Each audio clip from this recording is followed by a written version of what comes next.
Audit firms in UK, including Big Four firms, of course, work-life balance, overtime, and overtime payment. That's the topic today. Are you getting paid for overtime in UK? Any audit firm, especially Big Four firms, what's the reality? Do you really get paid? How much is the overtime? How much work you are doing late? What's work-life balance, etc., etc. So these are the questions for today's video. Before that, a bit about me. My name is Prem Kumar. I am a chartered accountant and working in one of the Big Four firms since last 4 years in United Kingdom and London office, of course. So, getting back to topic, overtime in auditing field. Now, each firm has a lot of different practices. So, audit is one of them, consulting, advisory, and all of them. Pretty much all of them have lead sittings issue. Of course, when there's a work, there's lead sitting. And the audit field throughout the world, when the deadline, there's overtime. Sometimes some firms or companies don't manage it properly, so they have a lot more overtime deadlines or pressure. But sometimes it's more reasonable in off season and much higher in busy season. Going back to topic is, do you really get paid for it or how much is it? So I'll break that into two parts. Number one, eligibility.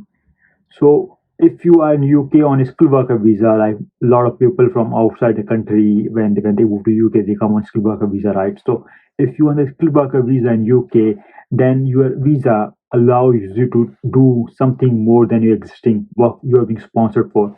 So if you see your certificate of sponsorship, that will say you are being engaged or being employed to do 35 or 40 hours of work each week, right? So that's what you're supposed to do. Now, the visa says that you can do additional work in same category, same job category, or same occupation code for up to 20 hours a week. That's max you can really do the work. So that work can be anything in your accounting field or the same job occupation code which you are being employed for. I think that's 2140 if I'm not wrong. Or you can do some other 20 hours work in another profession which is in the shortage occupation list. I'm not talking about that right now. That's another video I have made in past, so you can check that. Now, getting to the point. So, number one, your visa restriction is there that allows you to work max 20 hours of paid work. So, even in case, let's say, if some firm is going to offer you an overtime payment for your late sittings, they will be able to do it for 20 hours a week, no matter how much you are working, especially for a skilled worker visa, right? For local UK employees or somebody who is British settled or somebody who is living in UK already for many years, this doesn't apply to them, of course.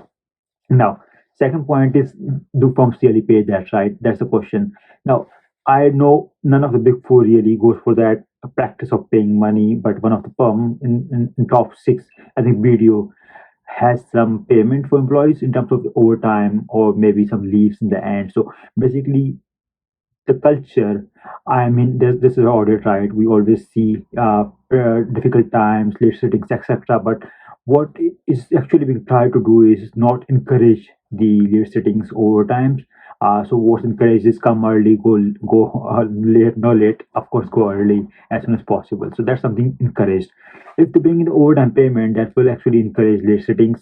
That will actually encourage putting more hours than needed. So that's one of the reasons why overtime payments are not being brought in usually. But as I said, video pays in UK, but the salary is little, probably just around or little lower, and of course they are not in top four as well. So that's the difference. But concluding, yes, audit has deadlines. They have high pressure. They have overtime, but you don't get paid for your overtime. Yeah, it's time you spend.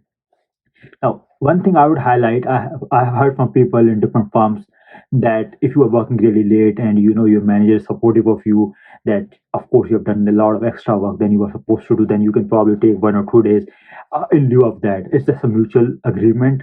It's kind of a, you get the work done very well for them and they give you leverage 1 or 2 days. I heard that things happening, but it's not a formal arrangement. You are not getting paid. You are not really getting any holidays as against your extra work. It's just kind of a settlement in between that. Okay, I'm really doing hard work, spending my nights in this client, so I want to have 1 or 2 days extra. That's something I have heard with a lot of people happening in the UK. So that's content for this video. I hope you liked it. Please like, subscribe, share, whatever you can. Please help me grow. Thanks so much.